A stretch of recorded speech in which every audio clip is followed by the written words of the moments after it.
నెల్లూరు జిల్లా Sarvepalli MLA Somireddy comments కు మాజీ మంత్రి కాకాని గోవర్ధన్ రెడ్డి కౌంటర్ ఇచ్చారు.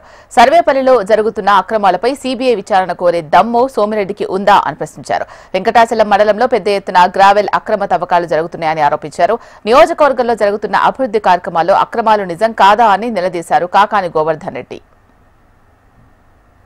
మాకేం కడుపు మండాల్సినటువంటి అవసరం లే.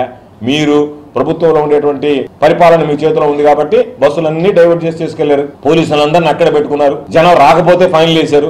మా ప్రోగ్రాంలో మాత్రం జనం వస్తే మీ మీద కేసులు బనాయిస్తామని చెప్పి అడ్డుకున్నారు. అయినా ఈ రాష్ట్రంలో జరిగినటువంటి ఆ కార్యక్రమానికి ఎంతమంది జనం హాజరయ్యారు? ప్రభుత్వంలో ఉండేటువంటి అన్నిటిని దుర్వినియోగం చేసి మీరు ఎగరకంగా ఏకపక్షంగా వ్యవహరించి జనాన్ని తరలించడానికి ప్రయత్నం చేసిన ఆ సభకు ఏ విధంగా స్పందన వచ్చిందనేటువంటిది ఈరోజు నువ్వు మాట్లాడుకున్నాను కదా, రైతులు ప్రజలు మాట్లాడుకునేటువంటి పరిస్థితి ఏర్పడింది. కాబట్టి దాని గురించి మాట్లాడాల్సినటువంటి అవసరం లేదు. నేను మొన్న ఒక విషయం చెప్పాను. ఏమని చెప్పాను?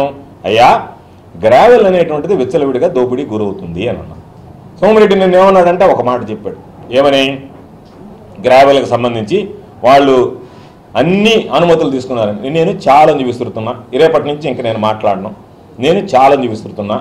దానికి సంబంధించి ఈరోజు నాగంబొట్ల వారి కంటిలో కానీ లేదా సర్వేపల్లిలో కానీ మీరు సర్వేపల్లి నియోజకవర్గంలో కానీ ఎత్తినటువంటి గ్రావెల్కి సంబంధించి అనుమతులు ఒక్కసారి చూపించండి. మీరు ఎంత అనుమతులు ఉన్నాయి? మీ దగ్గర ఉండేటువంటి అనుమతులు ఏంది? అసలు అనుమతులు ఉన్నాయా? అనుమతులు ఉంటే ఎంతకు ఉన్నాయి? మీరు ఎంతకు తీశారు? దాని మీద మీరు సమాధానం చెప్తే నేను నీకు ఛాలెంజ్ విసురుతున్నా. ఏదో మాట్లాడడం, ఏదో అది ఇది విమర్శించిపోవడం కాదు. బట్ నేను లావే. ఎందుకంటే నాకు తినింది తిన్నట్టుగా ఒంటికి పడుతుంది కాబట్టి నేను లావుగా ఉంటాను. నీకు తినింది ఒంటికి పట్టడం లేదు కదా, అందుకే నువ్వు బక్కబక్కగా ఉండవు. ఒకటి, నువ్వు దీనికి నిలబడి రేపు విలేకరుల సమావేశం పెట్టి నువ్వు తీసినటువంటిది పోదాం రా, మీడియాని తీసుకొని పోదాం, నేను కూడా వస్తాను, నువ్వు కూడా రా, వచ్చి ఇదిగో ఇంత అనుమతులు ఉన్నాయి, ఈ అనుమతుల ప్రకారం తీసామంటే ఇంకా నేను గ్రావెల్ గురించి మాట్లాడితే అప్పుడు మాట్లాడు. నువ్వు అది కాకుండా ఏదో మసిబూసి మారేడికాయ చేసి అనుమతులు లేని దగ్గర గ్రావెల్ ఎత్తి ఆ ఎత్తినటువంటి దాన్ని వాళ్ళు జిఎస్టీ కట్టారంట, దానికి సంబంధించినటువంటి నువ్వు అనుమతుందా? Illegal క్వారీయింగా legal క్వారీయింగా?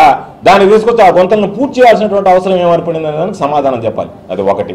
రెండోది, ఏదో చెప్పాడు బినామీలు గినామీలు అని. నేను నీకు ఇంకొక ఛాలెంజ్, రెండో ఛాలెంజ్ విసురుతున్నా. నా మీద నువ్వు పెట్టినటువంటి కేసులు, నా మీద నువ్వు చేసినటువంటి ఆరోపణలకి సిబిఐ విచారణకి నేను సిద్ధంగా ఉన్నా.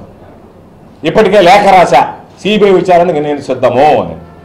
నీకు దమ్ము ధైర్యం ఉంటే సర్వేపల్లి నియోజకవర్గంలో ఈ రోజు జరిగేటువంటి అవినీతి కార్యకలాపాల మీద నువ్వు సిబిఐ విచారణకు సిద్ధమా? ఆ రెండు విషయాల మీద నువ్వు ప్రెస్ మీట్ పెట్టి సిబిఐ విచారణకు సిద్ధమంటే ప్రభుత్వం నీ చేతుల్లోనే ఉంది.